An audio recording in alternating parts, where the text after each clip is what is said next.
സുഹൃത്തുക്കളെ, നിങ്ങൾ ഈ കാണുന്നത് മഞ്ചേരി തുറക്കൽ ബൈപ്പാസിലെ പുതുതായിട്ട് തുടങ്ങിയ ഒരു തട്ടുകടയാണ്.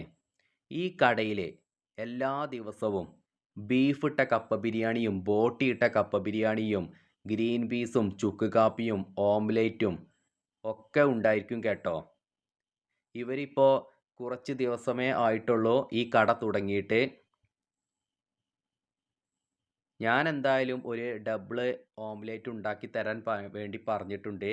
എനിക്കുള്ള ഡബിള് ഓംലേറ്റ് ആണ് ഇപ്പോൾ ഉണ്ടാക്കുന്നത്. അപ്പോൾ മഞ്ചേരി തുറക്കൽ ബൈപ്പാസിനൊക്കെ വരുന്ന ആളുകളൊക്കെ ഉണ്ടെങ്കിൽ ഇക്കായുടെ ഈ കട കാണും. പറ്റുന്ന ആളുകളൊക്കെ ഉണ്ടെങ്കിൽ കയറിയിട്ട് എന്തെങ്കിലുമൊക്കെ ഒന്ന് കഴിച്ചു പോവുക. ഇവരെയൊക്കെ ഒന്ന് സപ്പോർട്ട് ചെയ്യുക. വൈകാതെ തന്നെ ഈ കടയുടെ ഒരു ഫുൾ വീഡിയോ ഞാൻ ചെയ്യുന്നതാണ്. അപ്പോൾ വീഡിയോ ഇഷ്ടപ്പെട്ടാൽ ചാനലൊന്ന് സബ്സ്ക്രൈബ് ചെയ്യുക, ലൈക്ക് ചെയ്യുക.